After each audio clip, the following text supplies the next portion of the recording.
नमस्ते दोस्तों, मैं योग्या सिंह चैनल में आप लोग को नमस्ते करती हूँ। मैं अच्छी हूँ, आशा करती हूँ आप लोग भी अच्छे होंगे, स्वस्थ होंगे, मस्त होंगे, अपने अपने काम में व्यस्त होंगे। मैं आप लोग के सामने एक बेटी का विवाह का गीत गा रही हूँ। पसंद है तो लाइक कीजिएगा, सब्सक्राइब कीजिएगा। अरे सिकी के बढ़निया हो बेटी सिरहनवा ले के सुतलू हो सिरहनवा ले के सुतलू।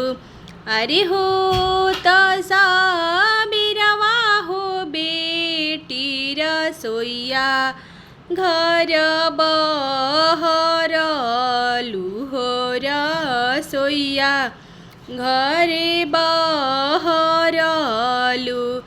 अरे बाहरी सहारी हो बेटी दुवरवा घुरवा लगवलू हो दुवरवा घुरवा लगवलू।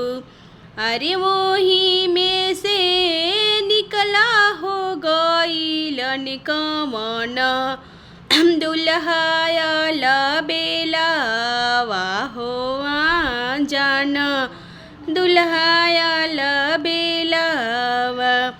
अरे सिकी के बढ़निया हो बेटी सिरहनवा ले के सुतलू हो सिरहनवा ले के सुतलू।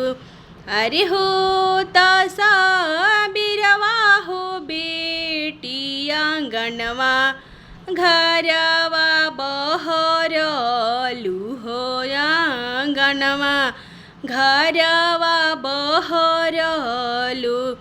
अरे बाहरी सहारी हो बेटी दुवरवा घुरवा लगवलू हो दुवरवा घुरवा लगवलू।